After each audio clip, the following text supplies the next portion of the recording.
3 décembre 1905.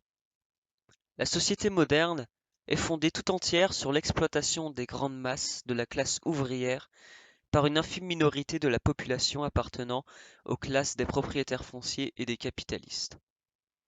C'est une société d'esclavagistes, car les ouvriers libres, qui travaillent toute leur vie pour le capital, n'ont droit qu'aux moyens d'existence strictement indispensables à l'entretien des esclaves produisant les bénéfices qui permettent d'assurer et de perpétuer l'esclavage capitaliste. L'oppression économique qui pèse sur les ouvriers provoque et engendre inévitablement sous diverses formes l'oppression politique, l'abaissement social, l'abrutissement et la dégradation de la vie intellectuelle et morale des masses. Les ouvriers peuvent obtenir une liberté politique plus ou moins grande afin de lutter pour leur affranchissement économique, mais aucune liberté ne les débarrassera de la misère, du chômage et de l'oppression tant que le pouvoir du capital ne sera pas aboli. La religion est un des aspects de l'oppression spirituelle qui accable toujours et partout les masses populaires, écrasées par un travail perpétuel au profit d'autrui, par la misère et l'isolement.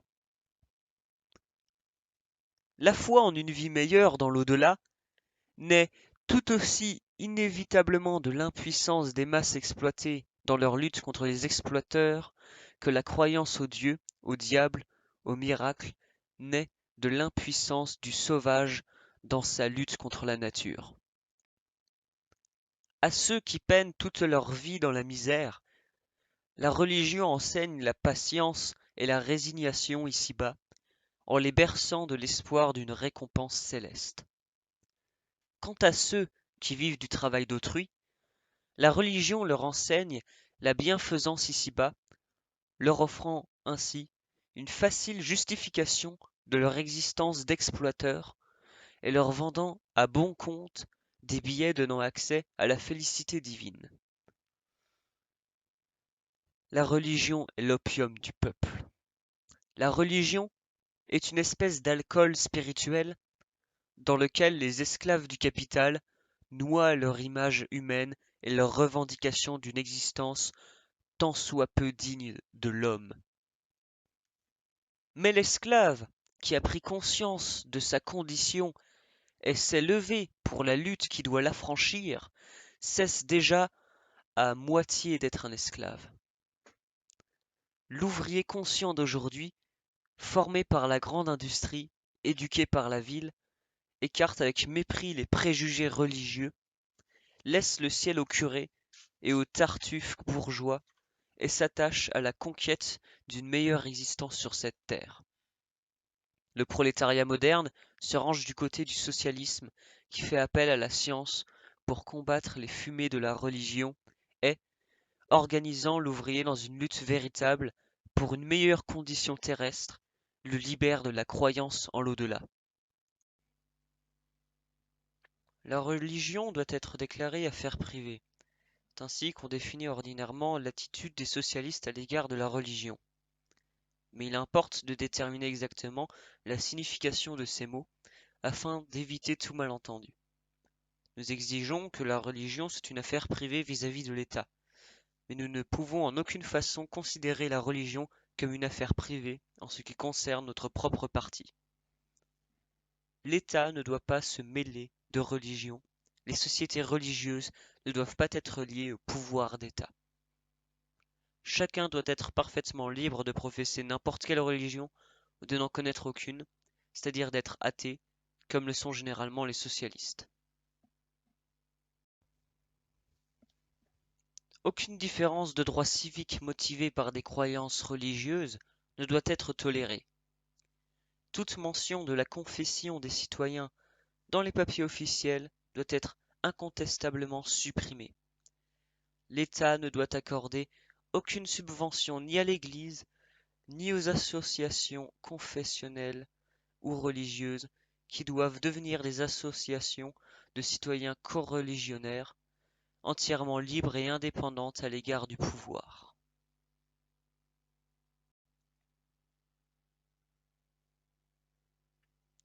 Seule la réalisation totale de ces revendications peut mettre fin à ce passé honteux et maudit où l'Église était asservie à l'État, les citoyens russes étant à leur tour asservis à l'Église d'État, où existaient et étaient appliquées des lois inquisitoriales moyenâgeuses maintenues jusqu'à ce jour dans nos dispositions égais, qui persécutaient la croyance ou l'incroyance, violaient la conscience et faisaient dépendre les promotions et les rémunérations officielles de la distribution de tel ou tel élixir clérical.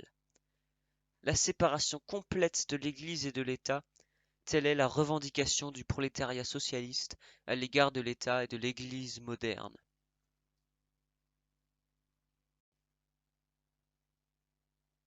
La révolution russe doit faire aboutir cette revendication comme une partie intégrante et indispensable de la liberté politique.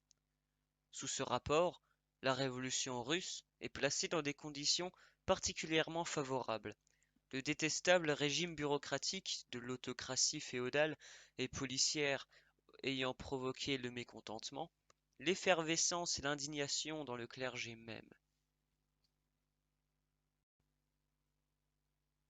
Si misérable, si ignorant que fut le clergé orthodoxe russe, il s'est réveillé cependant au fracas de la chute de l'ancien régime, du régime médiéval en Russie.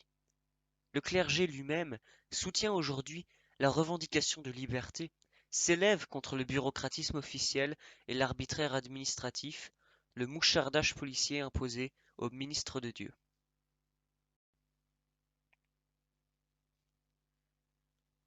Nous autres socialistes, nous devons appuyer ce mouvement en poussant jusqu'au bout les revendications des représentants honnêtes et sincères du clergé, en les prenant au mot quand ils parlent de liberté, en exigeant qu'ils brisent résolument tout lien entre la religion et la police.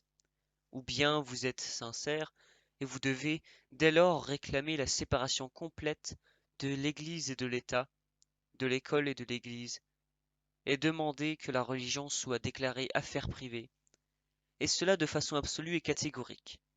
Ou bien vous ne souscrivez pas à ces revendications conséquentes de liberté, et cela signifie que vous êtes toujours prisonnier des traditions inquisitoriales, que vous voulez toujours avoir accès aux promotions et aux rémunérations officielles, que vous ne croyez pas à la puissance de vos armes spirituelles, que vous continuez à accepter les pots de vin de l'État, et alors les ouvriers conscients de Russie vous déclarent une guerre sans merci. Par rapport au parti du prolétariat socialiste, la religion n'est pas une affaire privée.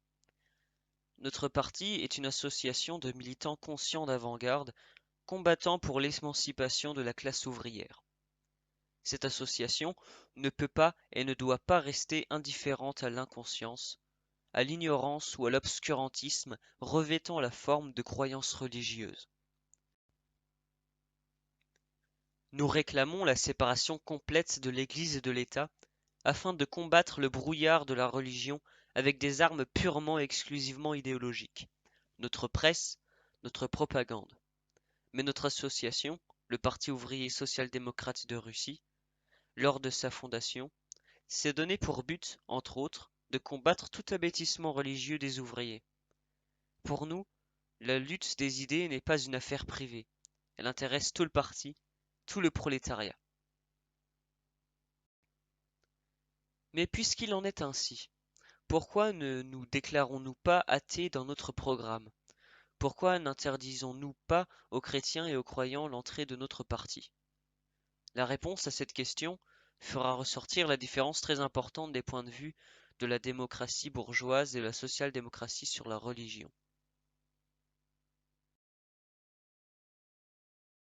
Notre programme est fondé tout entier sur une philosophie scientifique, rigoureusement matérialiste. Pour expliquer notre programme, il est donc nécessaire d'expliquer les véritables racines historiques et économiques du brouillard religieux.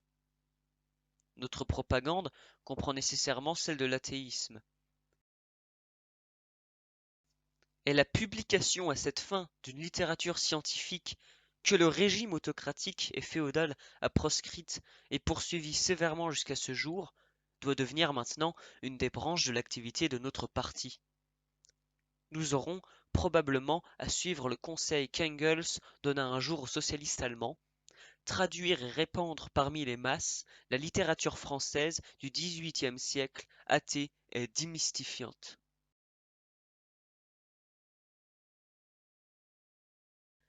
Mais en aucun cas, nous ne devons nous fourvoyer dans les abstractions idéalistes de ceux qui posent le problème religieux en termes de raison pure, en dehors de la lutte de classe, comme font souvent les démocrates radicaux issus de la bourgeoisie. Il serait absurde de croire que, dans une société fondée sur l'oppression sans bornes et l'abrutissement des masses ouvrières, les préjugés religieux puissent être dissipés par la seule propagande. Oublier que l'oppression religieuse de l'humanité n'est que le produit et le reflet de l'oppression économique au sein de la société serait faire preuve de médiocrité bourgeoise. Ni les livres, ni la propagande n'éclaireront le prolétariat s'il n'est pas éclairé par la lutte qu'il soutient lui-même contre les forces ténébreuses du capitalisme. L'unité de cette lutte réellement révolutionnaire, de la classe opprimée combattant pour se créer un paradis sur la terre, nous importe plus que l'unité d'opinion des prolétaires sur le paradis du ciel. Voilà pourquoi, dans notre programme, nous ne proclamons pas et nous ne devons pas proclamer notre athéisme. Voilà pourquoi nous n'interdisons pas et nous ne devons pas interdire aux prolétaires qui ont conservé tel ou tel reste de leurs anciens préjugés de se rapprocher de notre parti. Nous préconisons toujours la conception scientifique du monde. Il est indispensable que nous luttions contre l'inconséquence de certains chrétiens, mais cela ne veut pas du tout dire qu'il faille mettre la question religieuse au premier plan, place qui ne lui appartient pas. Qu'il faille laisser diviser les forces engagées dans la lutte politique et économique véritablement révolutionnaire au nom d'opinions de troisième ordre ou de chimères, qui perdent rapidement toute valeur politique et sont très vite reléguées à la chambre de débarras par le cours même de l'évolution économique. La bourgeoisie réactionnaire a partout eu soin d'attiser les haines religieuses, et elle commence à le faire chez nous, pour attirer de ce côté l'attention des masses et les détourner des problèmes économiques et politiques réellement fondamentaux, problèmes que résout maintenant le prolétariat russe, qui s'unit pratiquement dans sa lutte révolutionnaire. Cette politique réactionnaire de morcellement des forces prolétariennes, qui se manifeste aujourd'hui par les pogroms des sangs noirs, trouvera peut-être demain des mesures plus subtiles. Nous lui opposerons dans tous les cas une propagande calme, ferme, patiente, qui se refuse à exciter les désaccords secondaires, la propagande de la solidarité prolétarienne, de la conception scientifique du monde. Le prolétariat révolutionnaire finira par imposer que la religion devienne pour l'État une affaire vraiment privée.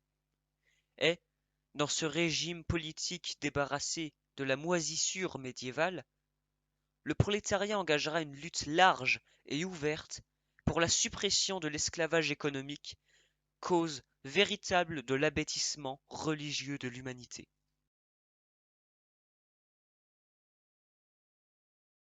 Écrasons les